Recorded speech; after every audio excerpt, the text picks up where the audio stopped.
오늘 우리에게 주실 말씀은 요한 1서 3장입니다.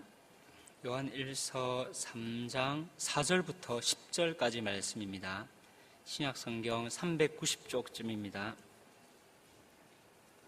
요한 1서 3장 4절부터 10절까지 말씀입니다. 저부터 한 절씩 교독하겠습니다. 죄를 짓는 자마다 불법을 행하나니 죄는 불법이라.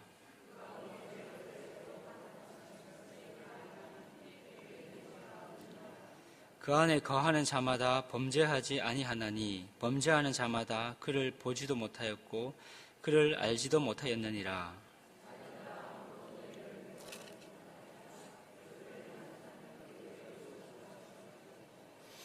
죄를 짓는 자는 마귀에게 속하나니 마귀는 처음부터 범죄함이라. 하나님의 아들이 나타나신 것은 마귀의 일을 멸하려 하심이라.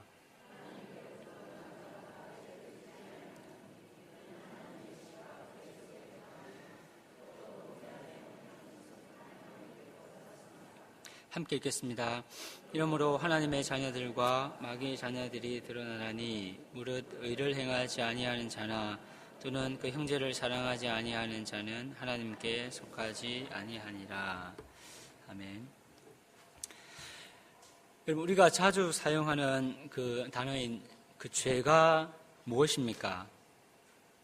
오늘날 그 죄에 대한 그 정의가 바뀌고 있습니다. 왜냐하면 그 죄이다 아니다를 결정하는 그 기준이 흔들리고 있기 때문입니다. 과거에는 사람들이 공통적으로 가지고 있는 그 본성의 빛, 양심을 따라서 죄에 대한 그 기준을 분명히 했습니다. 그러나 오늘날 이 기준이 고정되지 않고 상대화되고 있습니다. 그래서 과거에는 분명히 죄로 규정되었던 것들이 이제는 죄가 아닌 시대가 되어가고 있습니다. 타락한 인생을 채우고 있는 그 악한 그 종력은 이 본성의 빛조차 거부함으로 죄와 부패가 점점 극에 달하고 있습니다. 그러면 성경에서 말하는 죄, 특별히 그 죄의 그 본질은 무엇입니까? 오늘 본문을 통해서 한번 살펴보겠습니다. 사도 요한은 본문 4절에서 그 죄는 불법이다라고 그렇게 말합니다. 사도 요한은 죄의 본질이 불법임을 강조하기 위해서 요한 1서 중 그 여기에만 딱 한 번 사용하는 이 불법이라는 단어를 여기에서만 딱 한 번 사용하고 있습니다. 죄의 본질은 하나님의 법, 즉 하나님의 그 계명을 어기는 것이 죄의 본질입니다. 이를 통해서 그 죄는 1차적으로 그 하나님과의 그 관계의 문제이다라는 것을 우리가 알 수 있습니다. 죄는 하나님과의 관계에 있어서 그 하나님을 적극적으로 대적하는 것입니다. 죄에 대한 요한의 이 정의는 그 거짓 교사와 그들의 가르침을 지금 염두하고 있는 것입니다. 그들은 요한일서 우리가 예전에 살펴봤던 것처럼 요한일서 2장 18절에서 그리스도를 대적하는 그러한 자들이었습니다. 그들은 자신들이 세운 신앙 체계를 깨달음으로 말미암아서 실제적으로 죄를 짓지 않고 있다라고 그렇게 스스로 생각을 했습니다. 이와 같은 완전주의는 그 지적인 자들, 그리고 자신이 기본을 다 터득했다고 확신하는 영적 엘리트주의에 빠진 자들에게 매우 매력적인 주장이었습니다. 자신들은 영적으로 우월한 상태에 그 누구보다도 완전한 상태에 이르렀다고 생각을 했습니다. 그래서 쉽게 말하면 이제는 우리는 법 없이도 살 수 있는 그 경지에 이르렀다라고 그렇게 생각을 한 것입니다. 요한은 그들을 향해서 오늘 본문 4절에서 죄를 짓는 자마다 불법을 행하나니 라고 말합니다.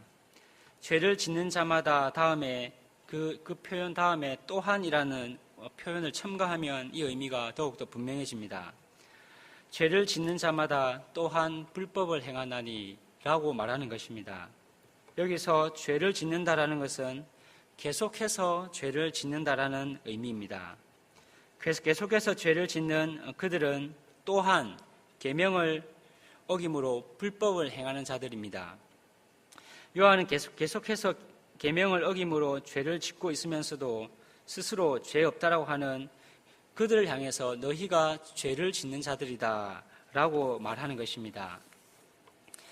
그들의 주장은 현대의 도덕 폐기론자들에게서 나타나고 있습니다. 도덕 폐기론자들은 어차피 우리가 지키지 못할 계명을 지키기 위해서 노력하지 말라라고 주장을 합니다. 그러나 그들뿐만 아니고 이와 같은 생각은 정도의 차이가 있을 뿐 저와 여러분에게도 얼마든지 나타날 수가 있습니다. 어떤 사람은 산상수훈은 일반 성도가 아닌 그 목회자와 같은 그 부류만이 지켜야 하는 말씀으로 그렇게 떠넘깁니다. 왜냐하면 산상수훈에 누구든지 내 오른편 뺨을 치거든 왼편도 돌려대며 또 너를 억지로 오리로 가게 하거든 그 사람과 심리를 동행하고, 이런 말씀들은 그 평범한 성도가 지키기에는 불가능하다라고 그렇게 스스로 생각을 하기 때문입니다. 그래서 이런 말씀, 도무지 불가능해 보이는 이런 말씀은 특별한 은혜를 받아야만이 지킬 수 있다라고 생각을 하는 사람들이 있습니다. 그리하여서 자기 자신들에게는 적용하지 않고 목회자와 같은 좀 다른 부류에게만 이런 삶을 요구함으로 그 가운데서 일종의 대리만족을 얻으려는 사람들이 있을 수가 있습니다. 사도 요한은 이와 같은 거짓 가르침의 미혹 가운데 있던 수신자들 향해서 5절에서 이렇게 말합니다. 그가 우리 죄를 없애려고 나타나신 것을 너희가 아나니. 여기서 너희가 아나니라는 이 표현은 너희가 이미 알고 있다라는 완료의 의미를 가지고 있습니다. 거짓 가르침의 미혹이 있지만 너희는 그리스도께서 죄를 없애려고 나타나신 것을 이미 알고 있지 않느냐. 이를 이미 안 너희는 죄를 지으면 안 된다라고 권면을 하는 것입니다. 그러면 수신자들이 이미 안 것은 무엇입니까? 5절에서 그가 나타나셨다라는 것, 그것을 이미 안다라고 말한 것입니다. 요한 1서 1장 2절에 이 생명이 나타내신 바 된지라라는 표현이 나온 적이 있습니다. 이는 예수님의 성육신을 의미하는 것입니다. 오늘 본문 5절에서 그가 나타나셨다라는 것이 바로 이와 똑같은 의미입니다. 그러므로 수신자들이 이미 안 것은 다름이 아니라 그 예수 그리스도의 성육신 하신 것입니다. 그런데 여기서 그가 나타나셨다라는 이 표현에는 하나님께서 보내셨다라는 의미가 포함이 되어 있습니다. 하나님께서는 그가 그리스도를 나타나게 하심으로 죄에 대해서 하나님께서 어떤 적대감을 가지고 있는지를 그리스도를 나타나게 하심으로 세상 가운데 표출을 하셨습니다. 그러면 그가 나타나신 그 목적은 무엇이겠습니까? 하나님께서 예수를 나타나게 하신 하나님의 목적은 무엇이겠습니까? 오늘 본문에서는 두 가지를 말합니다. 첫 번째 목적이 5절에 나오는데 죄를 없이 하기 위함입니다. 요한복음 1장 29절에서 세례 요한은 예수께서 자기에게 나오심을 보고 이렇게 말했습니다. 보라, 세상 죄를 지고 가는 하나님의 어린 양이로다. 예수님께서 성육신 하신 것은 죄를 없애기 위함입니다. 두 번째 목적이 8절에 나옵니다. 하나님의 아들이 나신 것은 마귀의 일을 멸하려 하심이라. 이는 죄의 근원을 완전히 제거하기 위함이다 라는 의미입니다. 그리스도께서 성육신하신 것, 그가 나타나신 것, 하나님께서 그리스도를 나타나게 하신 그 목적은 죄를 없애기 위함이고 또 특별히 죄의 근원이 되는 마귀의 일을 완전히 멸하기 위함입니다. 예수님께서 나시고 십자가에서 죽으시고 부활하심으로 자기 백성의 죄책의 문제를 해결하셨습니다. 뿐만 아니라 마귀의 권세를 완전히 깨트리셨습니다. 그러나 우리가 이 땅에서 경험하는 것은 여전히 힘을 발휘하는 그 죄와 마귀의 영향력입니다. 마귀는 여전히 이 세상의 풍조를 만들어서 우리를 미혹합니다. 그리고 우리 안에 있는 죄된 옛 본성을 따라서 우리는 끊임없이 악한 생각과 말과 행동을 합니다. 여전히 죄와 마귀의 영향력에서 완전히 자유하지 못하고 있는 것이 우리의 현실입니다. 그래서 이 죄와 싸우는 것이 때로는 너무나 버겁고 힘이 듭니다. 그런데 예수님께서 나타나심으로 죄와 마귀의 일이 이미 멸해졌는데 왜 이 죄와 마귀의 영향력에서 우리는 완전히 벗어나지 못하는 것이겠습니까? 이에 대해서 오스카 쿨만이라는 신학자가 좋은 예를 들어서 설명을 한 적이 있습니다. 여기 계신 분들 중에서 들어보신 분이 있을 수도 있습니다. 이 문제에 대해서 2차 세계대전 때 수행한 노르망디 상륙작전을 예로 설명을 한 적이 있습니다. 연합군이 독일 동맹군을 공격하기 위해서 1944년 6월 6일 노르망디 상륙작전을 감행했습니다. 이날 이후 전쟁의 판도가 연합군 쪽으로 기움으로 전쟁의 승패가 결정이 났습니다. 그런데 전쟁의 승패가 결정난 이날을 D-Day라고 이렇게 불렀습니다. 그런데 D-Day 이후에도 독일군의 계속되는 저항으로 간헐적인 전투는 계속되었습니다. 그 전투는 무려 1년 동안 진행이 되었습니다. 그리하여 전쟁이 완전히 끝난 날은 1945년 5월 8일이었습니다. 완전히 전쟁이 끝난 이 날을 V-Day라고 이렇게 불렀습니다. 이 신학자는 이 예로 우리의 구원은 그리스도께서 부활하심으로 승리를 결정지은 날인 그 D-Day와 그리스도께서 재림하실 최종 승리의 날인 V-Day 사이에 놓여 있다라고 말했습니다. 그리스도께서 나시고 십자가에서 죽으시고 부활하심으로 죄와 마귀의 권세가 완전히 깨뜨려짐으로 승리는 이미 결정이 되었습니다. 이것은 절대 바뀌지 않습니다. 그러나 그리스도께서 다시 오실 그 승리의 날까지 죄와 마귀의 영향력으로 인해서 우리는 간헐적인 전투를 계속 해 나가야 되는 것입니다. 우리는 이미 승리한 전쟁 가운데서 그렇게 간헐적인 전투, 죄와 그 싸움을 계속 해 나가야 되는 것입니다. 그러나 다시 말씀드리지만 이 승리는 이미 확정이 된 것입니다. 사도 요한은 이 사실을 이미 알고 있는 수신자들 향해서 너희는 계명을 어김으로 죄를 짓는 일을 하지 말라. 이미 승리는 그 결정이 되었다라고 말하는 것입니다. 이어 사도 요한은 5절 말미에서 그리고 그리스도 그에게는 죄가 없느니라 라고 말합니다. 예수님께는 죄가 전혀 없으시다라는 의미입니다. 그리고 이어서 6절에서 죄가 없으신 예수님 안에 거하는 자마다 범죄하지 아니하나니 라고 말했습니다. 저와 여러분은 죄가 없으신 예수님과 연합함으로 예수님께 속한 자들입니다. 그런데 우리의 모습을 한번 보십시오. 정말 우리가 범죄하지 않습니까? 그러면 그 안에 거하는 자마다 범죄하지 않는다라는 이 말씀의 의미가 무엇이겠습니까? 범죄하지 않는다라는 것은 도덕적 완전주의를 의미하는 것이 아닙니다.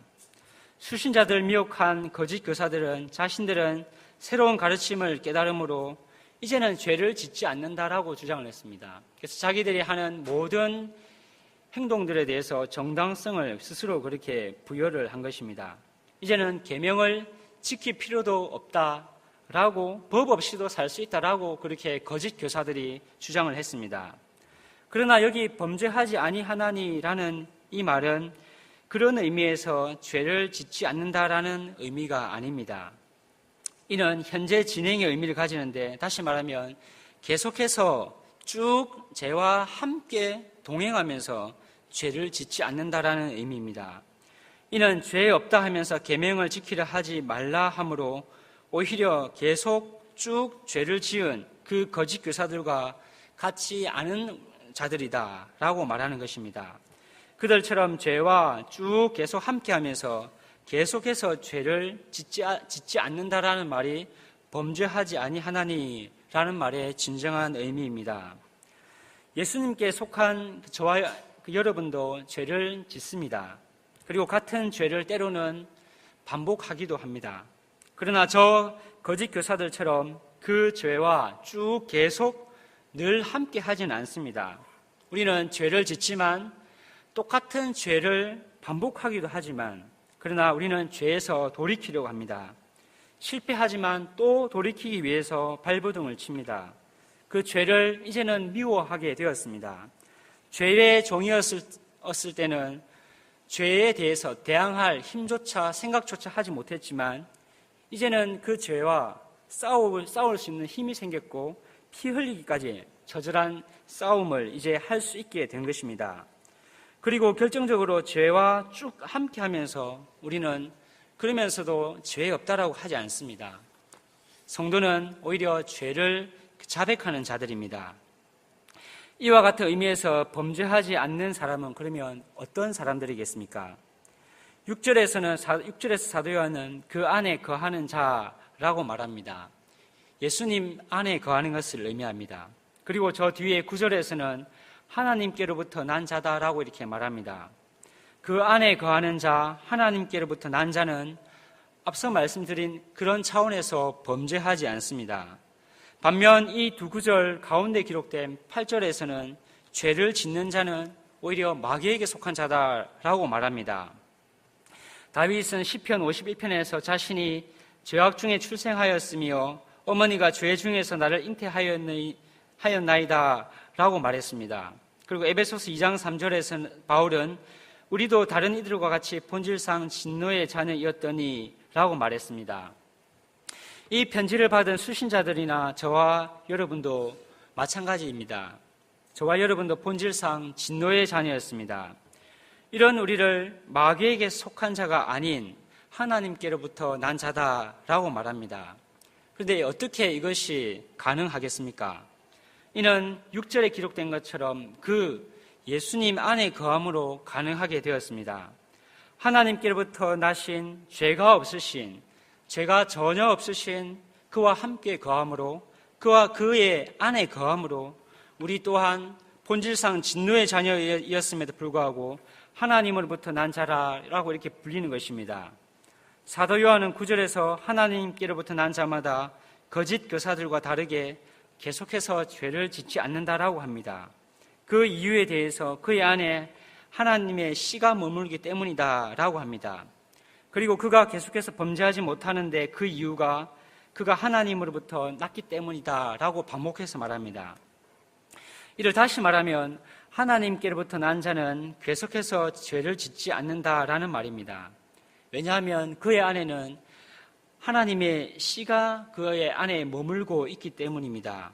하나님의 씨가 그 속에 거한다라는 것은 죄의 원리와 그 특성을 따르는 것이 아니라 하나님의 특성을 따르는 새로운 동력이 생겼다라는 의미입니다. 이제는 죄가 아닌 하나님에 속한 생명의 원리가 우리 안에서 작동하게 되었다라는 의미입니다. 이에 대해서 바울은 고린도후서 5장 17절에서 이렇게 말했습니다. 그런즉 누구든지 그리스도 안에 있으면 새로운 피조물이라 이전 것은 지나갔으니 보라 새 것이 되었도다. 요한일서 3장 1절에서는 하나님의 자녀된 신분에 대해서 사도 요한이 말했습니다.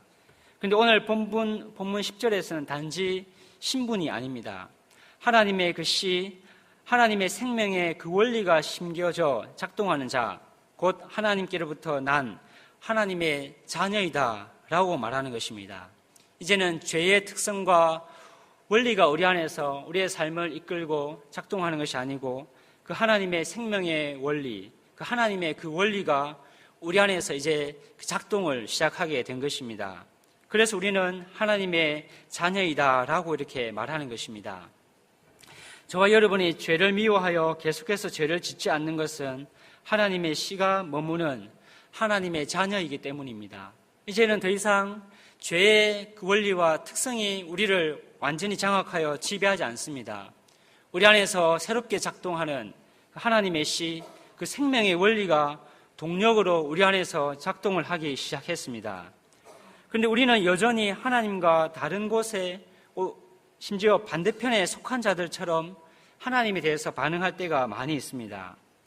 여전히 하나님께 잘 보여서 신을 잘 달래서 내가 뭔가를 얻으려고 하는 이방 종교들처럼 하나님께 잘 보여서 뭔가를 얻어내기 위해서 계명을 지킵니다. 혹 계명을 지키지 않으므로 하나님으로부터 재앙을 당하지 않기 위해서 계명을 지킬 때도 있습니다. 또는 주의 계명이 도무지 지킬 수 없는 무거운 것으로 아예 그렇게 치부할 때도 있습니다. 그러나 그리스도께서 지어주신 계명은 결코 무거운 계명이 아닙니다. 물론 우리가 반복해서 넘어지기도 하고 이 계명을 지키는 것이 힘들 때도 많이 있지만 그러나 이제는 그 계명을 지키는 것이 완전히 불가능한 것이 아닙니다. 그리스도께서는 불가능한 계명을 우리에게 지어주신 것이 아닙니다.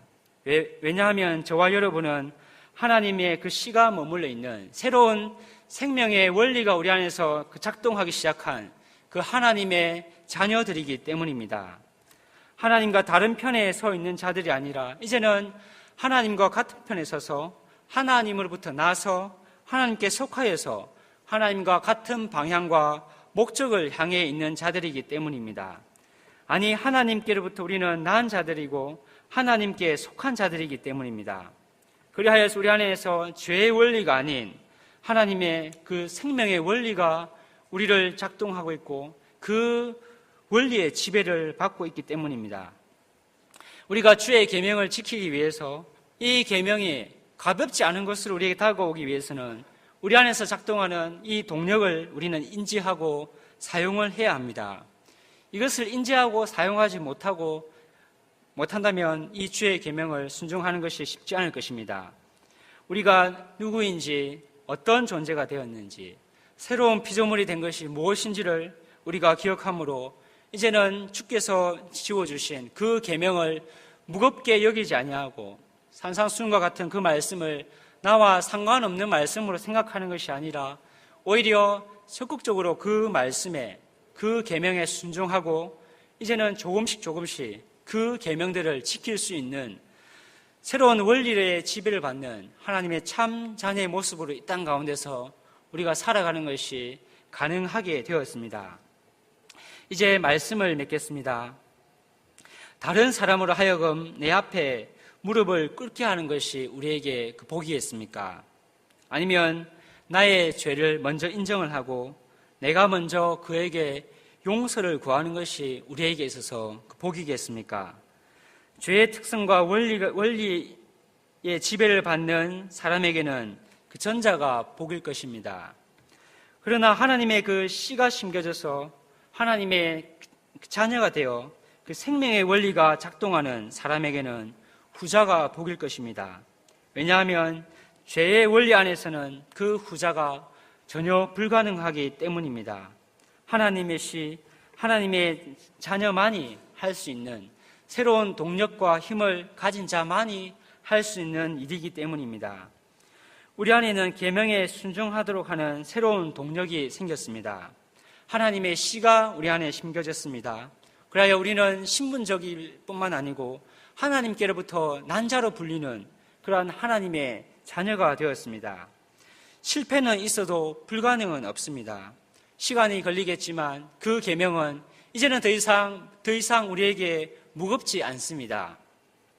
그러므로 이 사실을 기억함으로 주의 계명에 순종하는 그 즐거움이 무엇인지를 누리는 우리 모든 성도님들이 되었으면 좋겠습니다. 그래야 날마다 하나님의 그 자녀에 더욱더 합당한 자들이 되었으면 좋겠습니다. 그래야 그리스도와 늘 함께 동행함으로 하나님의 그 법에 순종하는, 하나님과 그 관계에 있어서 부끄럽지 않은, 불법을 행하지 않는 그러한 복된 우리 모든 교우들이 되었으면 좋겠습니다. 우리 이 시간 주신 말씀을 기억하면서 함께 기도하겠습니다.